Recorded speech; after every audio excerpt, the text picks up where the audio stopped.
That was the police cam footage on June 15, 2023.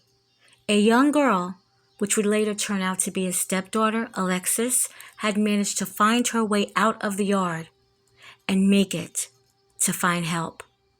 Her stepfather had held her at gunpoint and was shooting her brothers just minutes after Chad Doerman would shoot execution style his small children. One of those babies had actually managed to get away, and Doerman hunted that child like prey and continued the murder using a semi-automatic rifle.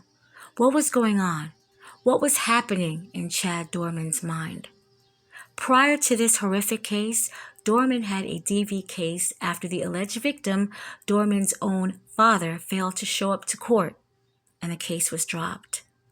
A neighbor that lives directly across the street from this family, he said Doerman treated them poorly. He was angry every day. Doerman had actually been planning these murders for quite some time. He told the police since October 2022 he had planned to kill his boys. You've seen it. Doerman, even though he was yanked from the steps from disobeying the commands to stand up and show your hands, he was cool. He was calm. He was more worried about the dog barking, telling the dog to take your butt inside, and advising the police not to pet the dog or go near the dog, than the 3 babies laying dead in the yard. His wife frantic, stepdaughter scared. You can hear her in the background.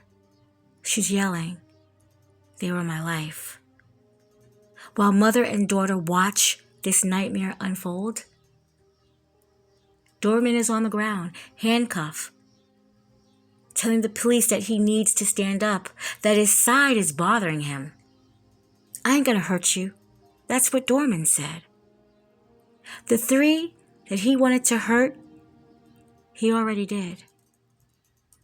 Earlier that day, Doerman returned home from work. He told his wife and 3 sons to lay down in the master bedroom, that they all were going to take a nap. Sometime after, Doerman opened the gun cabinet to retrieve his Marlin Model 70 HC-22 rifle and shot Hunter twice in the head. His wife began to tell the other boys to run while she tended to Hunter. Alexis entered the room after the second shot was occurring, and she was now telling Clayton to run. Doerman chased him into a nearby field. He shot him from behind and then again in the back of the head. Doerman then picked Clayton's body up and carried him back into their yard. Meanwhile, Alexis had picked Chase up, and she tried to leave with him. Doerman followed her, aiming the rifle at her. He told her, "Put Chase down." He even fired at her, but he was out of ammunition now. Chase then ran to his mother, who was still outside in the yard trying to render aid to Clayton, while Alexis ran to get help. Doerman now was heading outside, carrying Hunter's body. He placed him in the yard. He tried to wrestle Chase from his wife, even biting her so that she would let go of Chase. She managed to grab the rifle as Doerman fired and shot her in the hand. As she dropped Chase, he shot his son in the head. He then sat on the stoop watching his wife trying to resuscitate her boys. The police arrived at 4:25 p.m.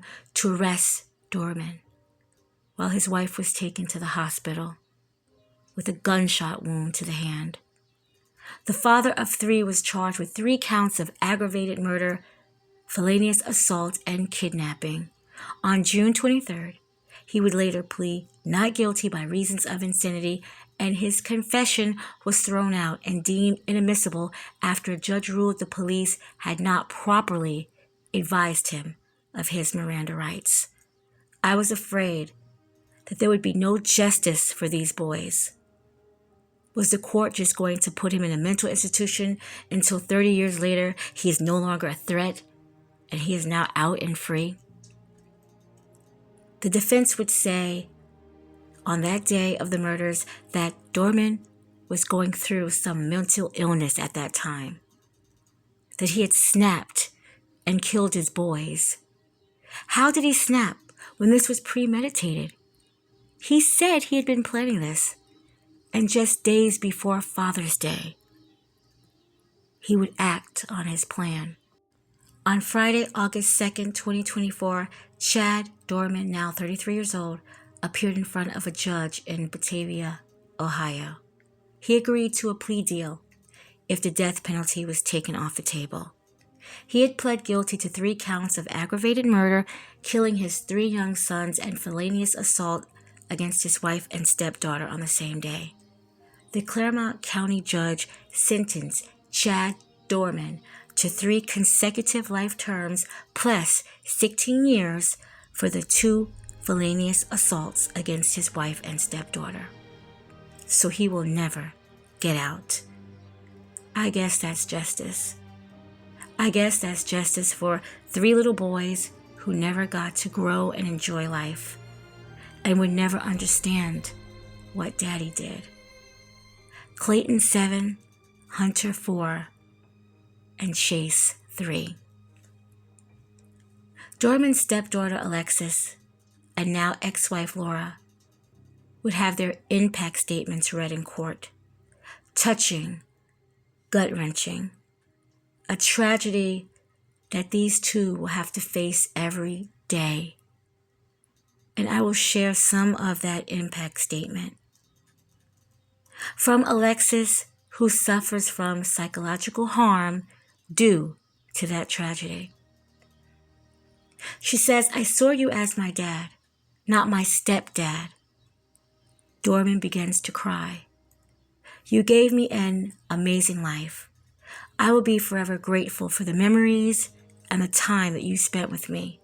I don't think I will ever be able to hate you. You were the best dad that I could ask for."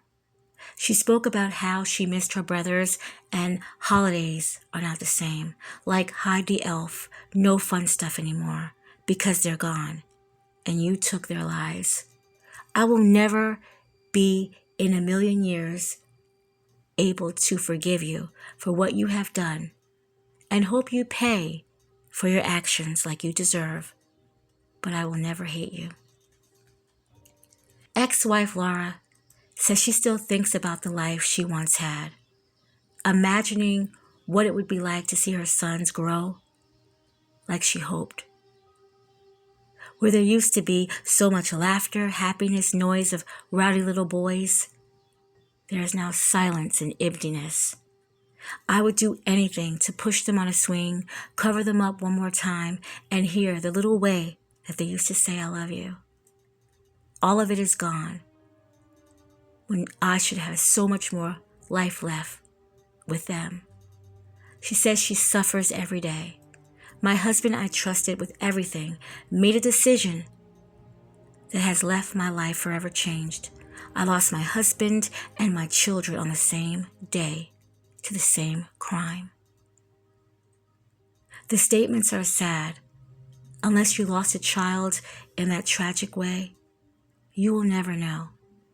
And I don't ever want to know. My condolences to everyone that loved and cared for these 3 little boys. Rest in peace.